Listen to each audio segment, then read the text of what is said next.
So Jennifer Medina, a writer for the New York Times, published a piece on December 13th about Cenk Uygur. Cenk Uygur is obviously running for California's 25th district to fill the seat that is being left open by Katie Hill resigning from that position. And so is this piece, at least to a large extent, could be seen as a hit piece or part of a, larger kind of smear campaign to discredit Cenk Uygur. And in particular, this article dealt with in a very either lazy or incompetent way a interview that Cenk conducted with David Duke, kind of one of the former leaders or members of the Ku Klux Klan, basically a avowed and very overt racist and white supremacist. And so this is a quote from the article just to give you some context. Quote, Mr. Uygur has hosted white supremacist figures, including David Duke. In one clip that circulated on Twitter, Mr. Duke ends an interview by saying, I am not a racist. I am not what you call a racist, to which Mr. Uygur replies, no, of course not. So that's what was originally published in the December 13th piece in the New York Times by Jennifer Medina. And so if you're just to read that and then maybe you hadn't seen any of the clips from the interview that Cenk did with David Duke, you would be left with the impression that Cenk Uygur did in fact, agree with David Duke that he was not a racist. But if you actually go and watch any parts of that interview, you could see that Cenk Uygur, went after David Duke very aggressively throughout the course of it, calling David Duke out, on his ridiculous views and takes on, a wide range of things, and was calling him out on his, racist behavior and thought and all of these, different things. And Jennifer Medina, the writer in the New York Times, was sent the full interview that Cenk conducted with David Duke. So either she was,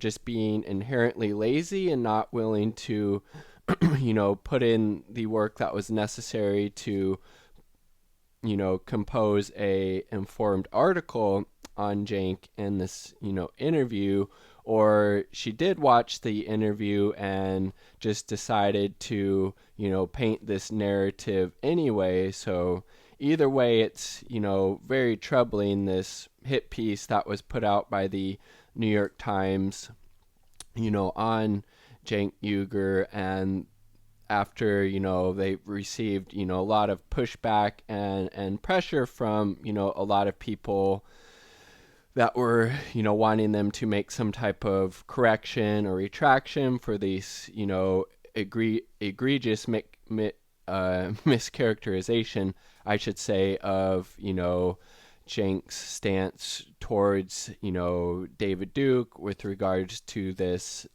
interview. So they added a correction, basically saying that Cenk was, replying sarcastically when he said that, no, of course not, that in reference to David Duke not being a racist. So, it's just very, disturbing on the New York Times and Jennifer Medina's part to, put out, information that's, inherently false and, misleading about somebody that's, running for Congress. And because, the New York Times is supposedly the paper of record, I would think they would have higher, journalistic standards and integrity to not, put in writing inherently, false narrative or characterization of Cenk or, any other figure for that matter. If they're willing to go to these lengths for, very, high profile public figure, and Cenk Uygur, being one of the founders of, TYT and the Justice Democrats and, all these other things, they'd be willing to, write these kind of smear or hit pieces about, pretty much anybody. So it's, very important that we,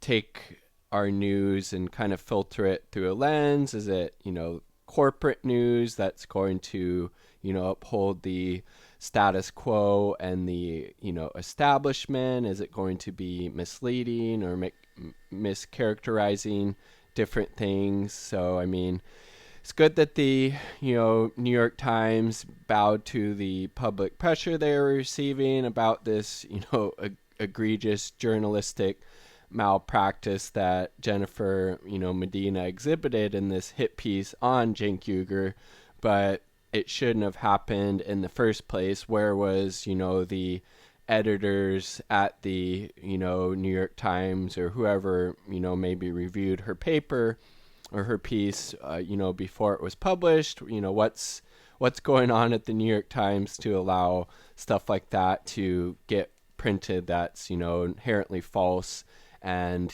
misleading and, just shouldn't have happened in the first place? And it just seems like this piece in particular was just, another example of the smear campaign that's being conducted by the kind of establishment and the, neoliberal status quo against Cenk Uygur, because he, is going to, fight for real progressive policies that are at, odds with the neoliberal establishment and their power base, and he's willing to confront them and call them out about it. And we see I think these attacks are just going to continue to increase, unfortunately, and we need to be able to, respond to them, like the pressure that was put on the New York Times to, make this retraction or correction, because I think things like this, unfortunately, are going to keep coming Cenk's way because they see him as a huge, threat to their power. But